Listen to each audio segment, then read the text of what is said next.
Bismillahirrahmanirrahim. Assalamualaikum warahmatullahi wabarakatuh. Selamat pagi Nanda, Sola dan Soleha. Semoga kalian hari ini tetap semangat ya, tetap rajin dalam belajar, dan juga Ustazah harapkan kalian tetap menjadi anak yang soleh dan soleha, yang taat kepada Allah Subhanahu wa Ta'ala, serta berbakti kepada orang tua. Nah, sebelum pembelajaran terlebih dahulu, kita membaca doa ya.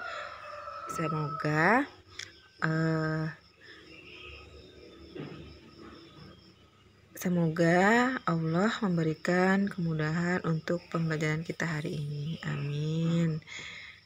Nah, tujuan pembelajaran kita hari ini adalah siswa dapat menjelaskan peristiwa-peristiwa sejarah pada masa awal pergerakan nasional.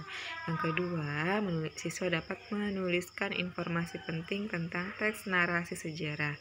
Dan yang ketiga, siswa dapat menjelaskan karakteristik suku-suku bangsa Indonesia. Nah, kita lihat, silakan yang ada bukunya buka halaman 25, tematik 5G ya. Di sini pada pembelajaran sebelumnya kita telah mengetahui bagaimana perjuangan melawan penjajah. Diawali dengan perjuangan yang bersifat kedaerahan dan dilakukan dengan mengandalkan kekuatan senjata. Ya. Nah, kondisi seperti ini ya dimanfaatkan oleh penjajah untuk menjalankan politik divide et impera atau politik pecah belah. Nah, dan seluruh perjuangan yang bersifat kedaerahan itu ternyata kurang berhasil ya, dan berhasil dengan kemenangan bagi kaum penjajah. Namun dengan kekalahan seperti itu tidak memadamkan semangat perjuangannya untuk melawan penjajah, justru menumbuhkan rasa persatuan dan kesatuan di berbagai wilayah Nusantara. Nah, semangat inilah yang mendorong padanya pergerakan nasional di wilayah Nusantara. Jadi, apa yang dimaksud dengan pergerakan nasional? Ya, pergerakan nasional adalah suatu bentuk perlawanan terhadap perlawan ya.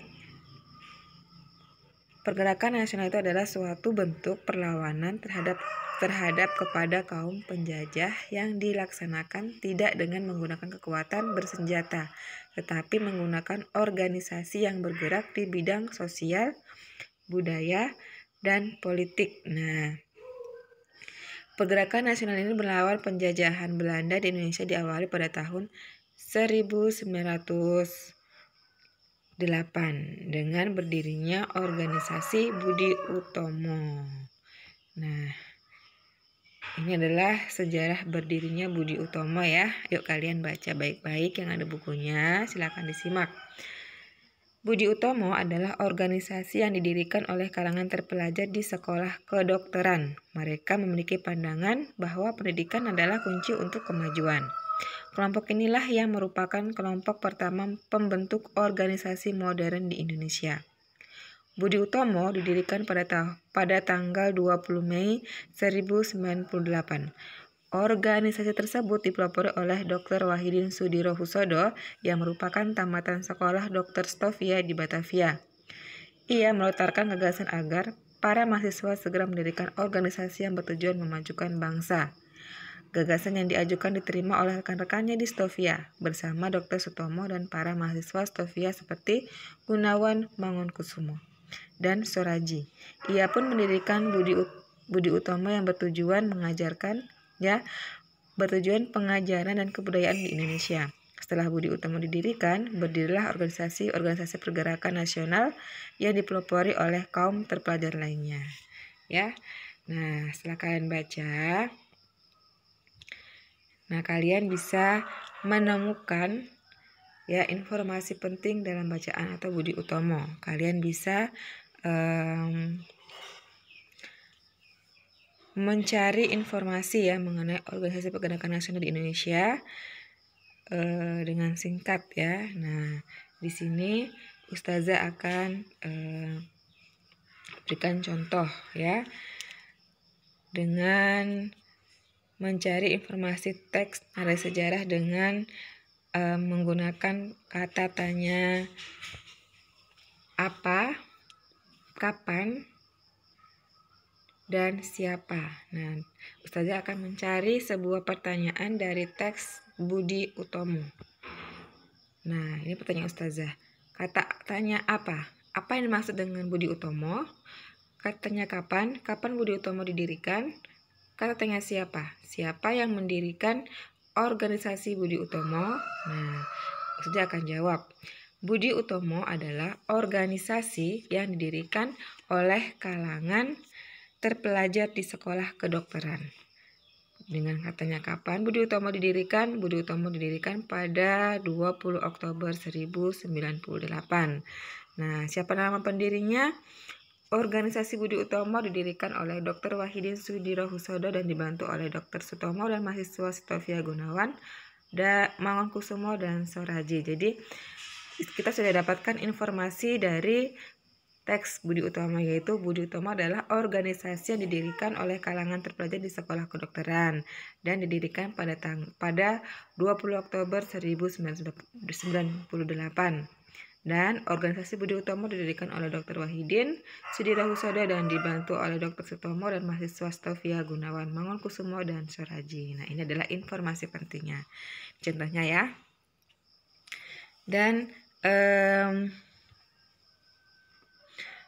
nah, ini adalah teks tentang Kongres Pemuda. Ini adalah salah satu peristiwa bersejarah juga ya dalam masa pergerakan nasional yang menjadi salah satu tonggak perjuangan bangsa untuk mewujudkan kemerdekaan Indonesia. Ini adalah peristiwa Sumpah Pemuda.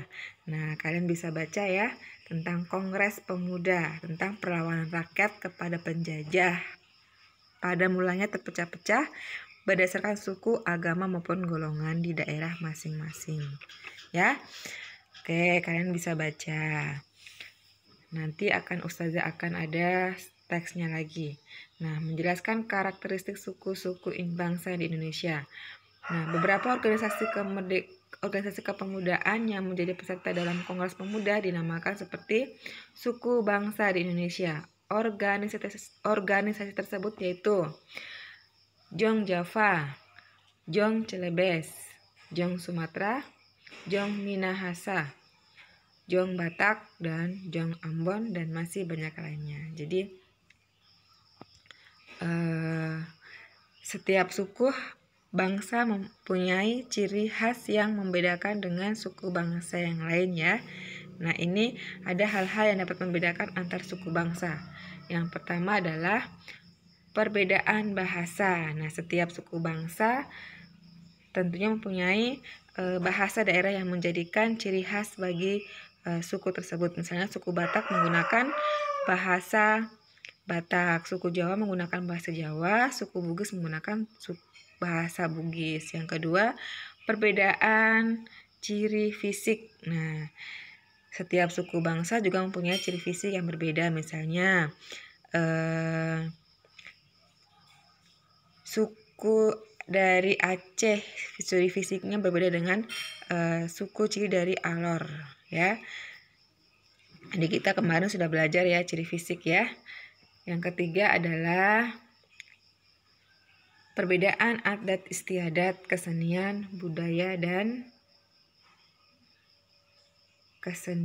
perbedaan adat istiadat, kesenian dan budaya. Nah, setiap suku bangsa tentunya punya adat yang istiadat ya dan budaya yang khas dengan berbeda dengan suku lainnya.